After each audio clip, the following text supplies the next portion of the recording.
사람들은 과거보다 기술이 발전하고 첨단 기술 문명화되면 더 개인주의화될 것이라고 생각했었습니다.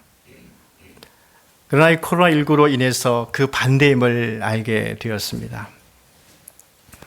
사실 코로나19 때문에 빠르게 이 코로나19가 전 세계로 확산된 것을 보면은요, 이 첨단 기술 문명 때문에 사람들이 더욱 왕래가 쉽고 밀접하게 살고 있다는 사실을 알게 되었습니다. 그런데 문제는 이렇게 밀접하게 살면서도 사람들은 더 위로받고자 한다는 것입니다. 그 이유가 무엇이겠습니까? 다른 친밀감을 원하기 때문입니다. 이것은요, 정도가 다른 친밀감을 말합니다. 여러분, 정도가 다른 친밀감은 어디에 있습니까? 예수님 안에 있는 것입니다. 예수님 밖에서의 친밀감은요, 서로 가까움을 느끼기도 하지만은 항상 중간에 막힌 담이 있습니다. 이 담은 겉으로는 표현하지 않지만은 내면 안에 있는 것인데, 이 상대방을 향한 시기와 질투, 경쟁, 이런 것들을 말합니다. 그래서 사람들은 친밀하게 만나는 것 같지만 사실은 자유롭게 만나지 못하고 살고 있습니다.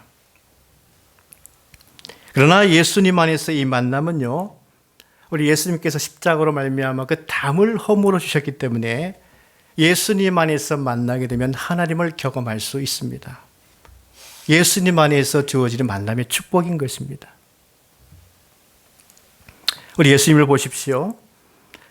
예수님은 그분 자체가 말씀이시고 또한 빛이시고 진리와 은혜이십니다. 그럼에도 우리 예수님께서는 제자들을 부르셔서 함께 하셨죠.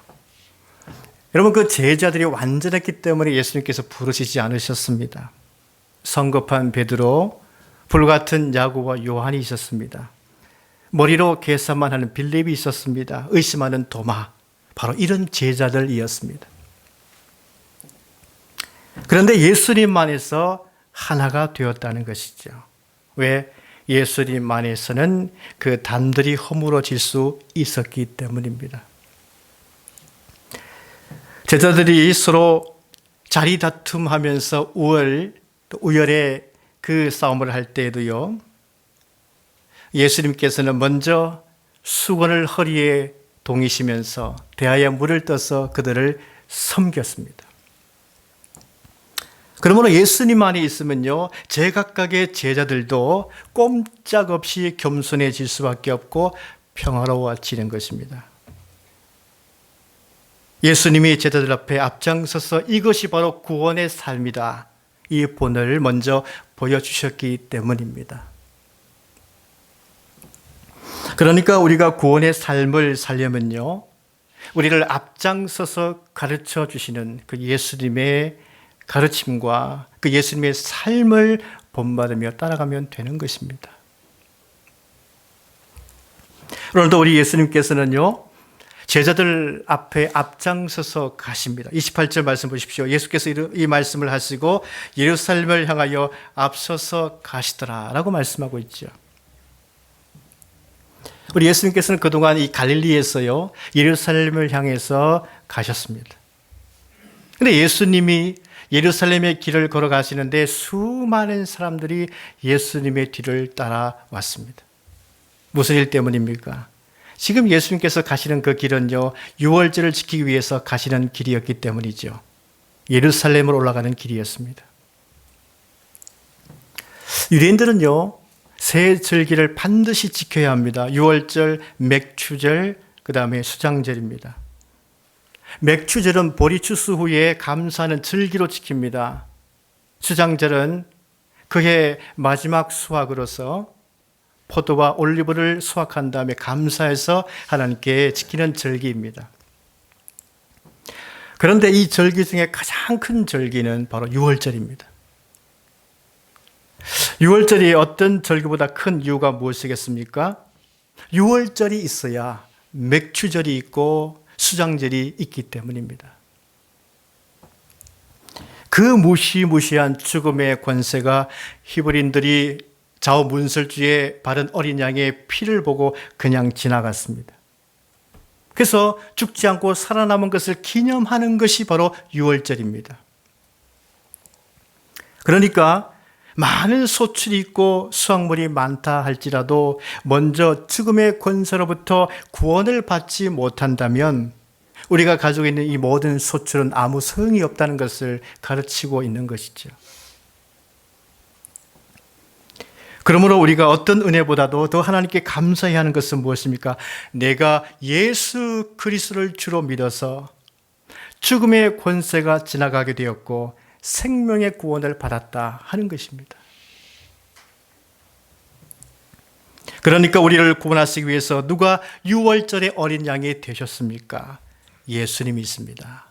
흠이 없고 티도 없고 보배로우신 우리 예수님께서 죄인된 우리를 구원하시기 위해서 유월절 어린 양의 희생 제물이 되셨고 화목 제물이 되셨습니다. 우리 예수님께서 유월절 어린 양이 되시어 우리와 이 세상의 모든 죄를 대신 져 주심으로 우리가 구원을 받은 것입니다. 사랑하는 여러분, 오늘 우리 예수님께서 어디를 향해 앞장서 가시고 계십니까? 예루살렘이지요. 우리 예수님께서 먼저 가신 그 이유는 십자가 희생 제물이 되시고자 앞장서서 가셨다는 것입니다. 우리 예수님께서는 인간으로 오셨지만 하나님이시기 때문에 십자가의 죽음의 길은 혹시나 쉽고 가벼운 것 아니겠는가, 이렇게 생각하는 사람이 있을 수 있습니다. 사람들이 생각하는 유령처럼 신이 되었다가 또 인간이 되었다가 이런 형체의 자유자재, 그런 것이 아니죠. 예수님은 완전한 하나님이시요 또한 완전한 인간이십니다. 그러므로 사람이 느끼는 모든 고통에 대해서도 완전하게 느끼시는, 경험하시는 예수님이시죠. 물론 영이신 하나님이시기 때문에 죽지 않으시는 분이십니다. 그러나 인간으로 오셨기 때문에 죽음을 경험하실 수 있는 분이십니다. 그래서 십자가에 죽으신 것이죠. 그리스도이신 예수님께서 십자가에 죽으신 것은요, 우리 때문에, 그리고 우리를 위하여 죽임을 당하셨습니다. 그 죽음이 우리의 죄악이 주홍같이 붉을지라도 희게 씻어주시는 죽음이셨습니다. 또한 예수님께서 십자가에 죽으심으로 죽음의 권세가 더 이상 힘을 쓰지 못하고 그 힘을 잃게 되었습니다. 그러므로 우리가 그리스도이신 예수님을 믿게 되면요, 죄와 죽음의 권세가 더 이상 우리를 지배하지 못하도록 된다는 것입니다. 그래서 생명의 주이신 예수님께서 나의 주님으로 다스리기 때문에 우리는 생명의 은혜 가운데 사는 것입니다. 이것이 바로 기독교의 복음의 진리인 것입니다. 그런데 한 가지 우리가 더 생각해 보아야 하는 것이 있습니다. 하나님이 우리 죄를 없이 하기 위한 것이라면 그냥 하나님께서 권능으로 죄를 사면하시면 되지 않았겠습니까? 그런데 왜 죄 없으신 예수님을 십자가에 죽게 하셨을까요? 예수님은요, 우리 대신 죄를 처벌받으신 분이 아니십니다. 모든 사람들이 자신들이 지은 이 죄의 빚을 지게 되었습니다. 모든 사람들은 죄의 빚을 가지게 되었다니. 그런데 그 죄의 빚을 인간 스스로가 갚을 능력이 없었습니다. 누군가가 그 빚을 대신 갚아 청산해 주어야 해결될 수 있는 그런 빚이었습니다. 이렇게 죄악의 빚은요, 억만장자라고 할지라도 해결할 수 없는 그런 무거운 죄의 빚이었습니다. 그래서 우리의 이 죄의 값을 대신 치르기 위해서 우리 예수님께서 십자가에 죽으신 것이죠. 이 죄의 값을 대신 치르기 위한 과정을 보십시오. 우리 예수님께서 십자가에 지시기 전에 겟세마네스에 기도하신 것을 우리가 한번 보십시오. 예수님께서는 그 십자가의 고통의 잔이 얼마나 극심한 고통인 줄 아셨습니다. 그래서 기도하실 때에 핏방울이 되도록, 그 땀방울이 핏방울이 될 정도로 그렇게 간절하게 기도했습니다. 누가는 이것을 자세하게 기록하고 있죠. 그 예수님의 신체의 변화를 자세하게 기록했습니다. 바로 창자가 끊어지는 그런 고통의 기도였기 때문에 그 얼굴의 핏방울이 피와 함께 섞여서 흘러내린 것 아니겠습니까? 얼마나 예수님께서 간절하게 기도했으면 땀방울이 핏방울화 되었겠습니까? 그러므로 우리 예수님의 십자가의 고통과 죽음은요, 결코 쉬운 일이 아니었습니다. 하나님이시기 때문에 쉬운 것이 아니었습니다. 극심한 고통을 대신 당하신 것이죠. 그래서 예수님의 죽음은 처벌당한 죽음이 아니라 대속의 죽음이라고 얘기합니다. 우리의 빚을 대신 청산하기 위해서 지신 죽음이기 때문이지요. 사랑하는 여러분, 이 극심한 고통인 대속의 죽음을 담당하시기 위해서 앞장서 가신 예수님을 한번 생각해 보십시오. 우리를 향한 지극한 사랑이 아니고서는 어떻게 이렇게 하실 수 있었겠습니까? 우리를 향한 지극한 사랑 때문에 대신 우리의 빚을 청산해 주시기 위해서 앞장서서 예루살렘으로 그 십자가의 길로 걸어가신 겁니다. 이제 예수님께서는요, 예루살렘에서 1.6km 떨어진 감람산 벳박의 그 베다니 가까이 도착했습니다.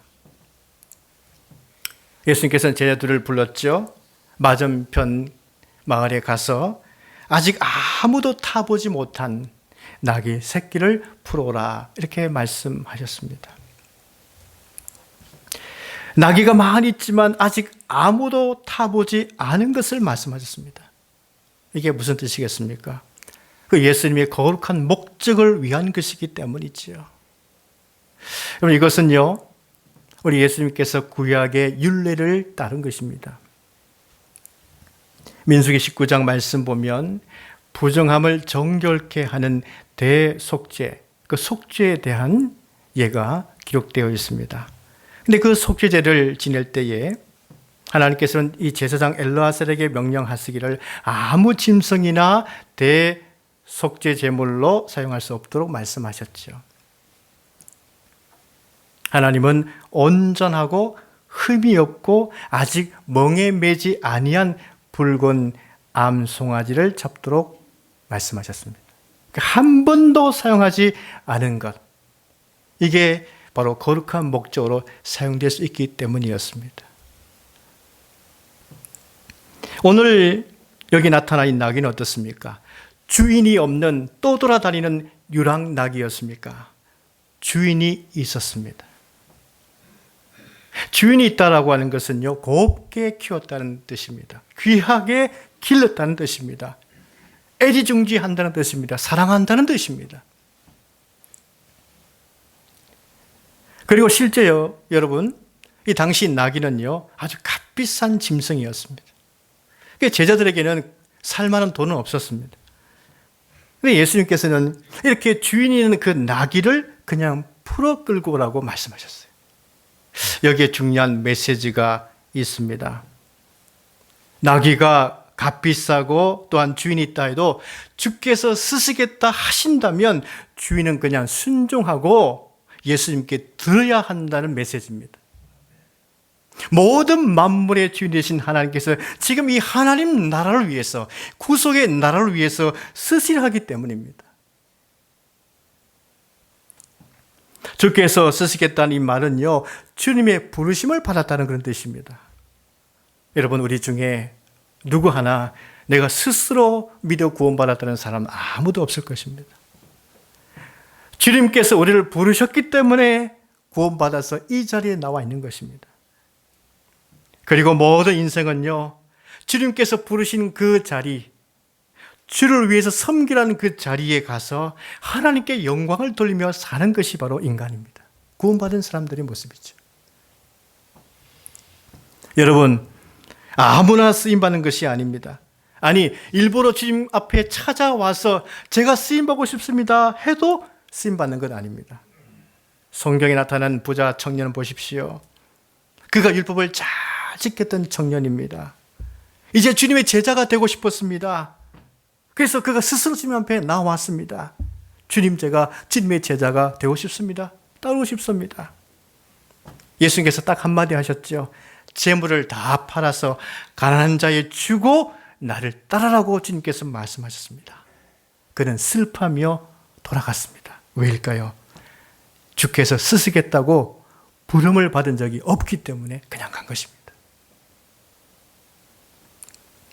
예수님의 12제자를 보십시오. 예수님께서 부르셨을 때 그들은 자기 것을 내려놓고 따라갔습니다. 그물을 내려놓고 따라갔습니다. 주님께서 부르셨기 때문에 다른 것이죠. 바울을 보십시오. 여러분, 세상에 바울같이 교회에 대해서 악독을 품었던 사람이 어디 있겠습니까? 그가 그리스도인들을 얼마나 혐오했는지요. 또 얼마나 보기 싫었으면 박해하고 잡아서 옥에 가두고 또 돌로 치는 일을 서슴없이 감당했던 바울이었습니다. 그런 예수 믿는 사람들에게 악을 품었던 사람이었습니다. 그랬던 그가 주님께서 쓰시겠다고 택하여 부르시니 그는 꼼짝 못하고 주님을 따르게 되었습니다. 아니, 주님을 따라야만 했었습니다. 사람은 어떤 존재입니까? 주님께서 쓰시겠다고 부르신다면요, 주님을 따르게 되어 있다는 거예요. 여기 바로 소명의식이 있습니다. 그래서 소명의식이 있는 자에게 또한 사명의식도 있는 거예요. 이 모든 것은 주님이 하시는 거예요. 사람 스스로가 소명을 풀어주는 것이 아닙니다. 사람 스스로가 사명의식을 갖는 것이 아닙니다. 주님께서 소명의식을 불어넣어 주는 거고, 주님께서 사명의식을 불어넣어 주셔서 주를 위해서 쓰임받게 되는 거예요. 오늘 보십시오. 주께서 쓰시겠다고 하니 그 죄인은 두말하지 않고 풀어서 줍니다. 이 제자들은요, 그 나귀를 풀어서 끌고 예수님께 돌아오면서 이런 목격을 하면서 또한 깨닫고 배웠을 것입니다. 지금 우리가 예수님의 제자가 되어서 지금 따르고 있는 그 이유가 뭘까? 아, 주께서 쓰시겠다고 하니 나도 모르게 주님을 지금 따르고 있구나. 이것을 또 제자들은 깨달았을 것입니다. 이렇게 우리 예수님께서는요, 별로 중요하지 않은 것처럼 보일지라도 그런 우리의 일상생활을 통해서 어떻게 우리를 부르시고 우리를 이끌어 가시고 이렇게 말씀하시는지, 그 하나님 나라 일이 무엇인지를 일상생활을 통해서도 우리에게 많이 가르쳐주고 있다는 것이죠. 그러니까 우리가 조그만 영적인 안목을 가지고 영적인 눈을 뜨고 있으면요, 하나님께서 지금 일하시는 방식과 그 일하시는 그 손의 손길을 느낄 수 있다는 겁니다. 예, 가끔씩 교인들이 우리 목사님 무슨 음식을 좋아할까? 그것을 궁금해 하기도 하죠. 근데 지혜로운 성도들은요, 금방 알아냅니다. 어떻게 알아낼까요? 우리 목사님의 젓가락이 어느 음식에 많이 갈까? 그걸 보고 알아낸다는 것이죠. 여러분, 실제 이러한 일을 경험한 목사님이 계시죠. 그래서 이 일을 영적으로 승화시켜서 자신의 목회에 적용했습니다. 하나님의 젓가락이 어디에 많이 가는지를 알게 되면 하나님을 기쁘시게 하는 방법이 무엇인지를 잘 알겠구나. 그래서 목회에 적용한 목사님이 계시죠. 여러분, 하나님의 젓가락은 과연 어디에 많이 갈까요? 외롭고 소외된 사람들에게, 몸과 마음이 지쳐있고 병들이는 자들에게, 영적으로 갈급해하는 자들에게. 그래서 우리가 그들을 위해서 기도해드리고 하나님의 사랑을 전한다면요, 반드시 하나님은 기뻐하시게 되어 있습니다. 지금 우리 사회는 코로나19로 인해서 많은 사람들이 불안에 떨고 있고 우울해하기도 합니다. 아마 우울증 환자가 앞으로 많이 생길 겁니다. 그들을 위해서 우리는 기도해 줘야 됩니다. 가끔씩 전화도 해드리고 또 메시지도 전해드리고 서로 안부도 묻고 서로 위로해주고 신앙 안에서 대화하면서 우리 함께 믿음 안에서 믿음으로 잘 이겨내십시다. 이렇게 할 수 있는 것이 바로 하나님이 기뻐하신 일 아니겠습니까? 또한 내가 좀 더 가지고 있으면 이것을 나누려고 하는 그 마음, 이것이 바로 하나님이 기뻐하실 것입니다. 이제 우리 예수님께서는요, 그 나귀를 타고 이 감람산에서 예루살렘 내리막길로 내려가고 있었습니다. 근데 예루살렘 성 가까이 오자 많은 사람들이 예수님을 보고 맞이하면서 기뻐했습니다. 그리고 큰 소리로 하나님을 찬양했죠. 찬송하리로다 주의 이름으로 오시는 왕이여, 하늘에는 평화요 가장 높은 곳에서는 영광이로다. 여러분, 이 찬송의 소리를 우리가 들어보면 어떻습니까?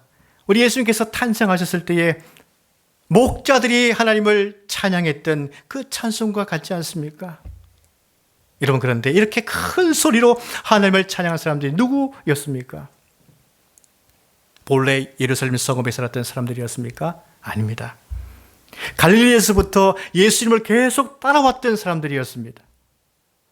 그들은 예수님을 따르며 예수님께서 전하여 주신 말씀을 계속 들어왔습니다.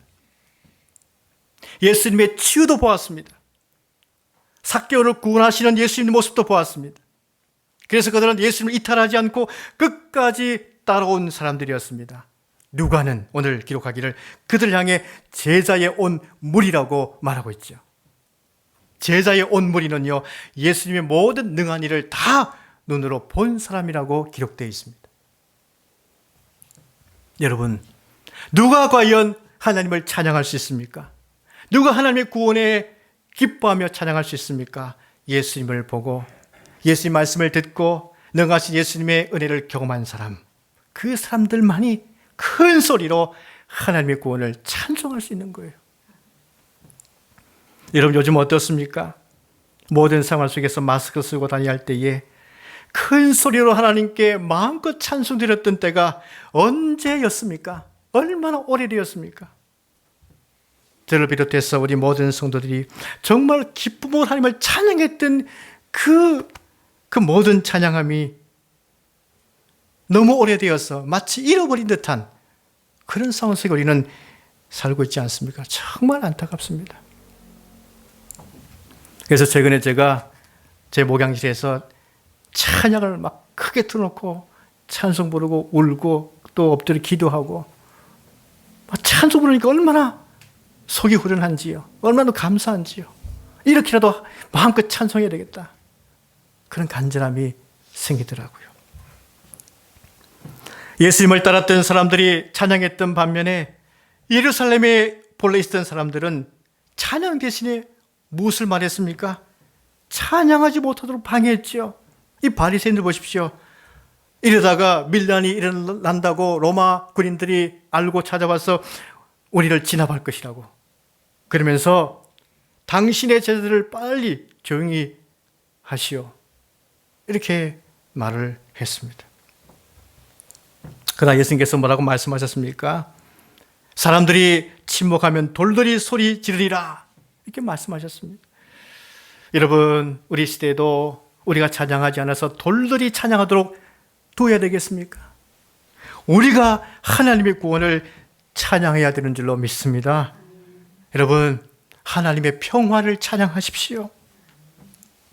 하나님의 평화를 찬양하는 자들이 하나님의 화목을 경험하게 될 것입니다. 하나님의 평화를 찬양하고 하나님의 화목을 경험하게 되면 우리 가정이 바로 서게 될 것입니다. 우리 교회가 바로 서게 될 것입니다. 우리 나라가 바로 서게 될 것입니다. 우리 모두 어떤 상황을 당한다 할지라도 찬양을 침묵해서는 안 됩니다. 찬양을 멈춰서는 안 됩니다.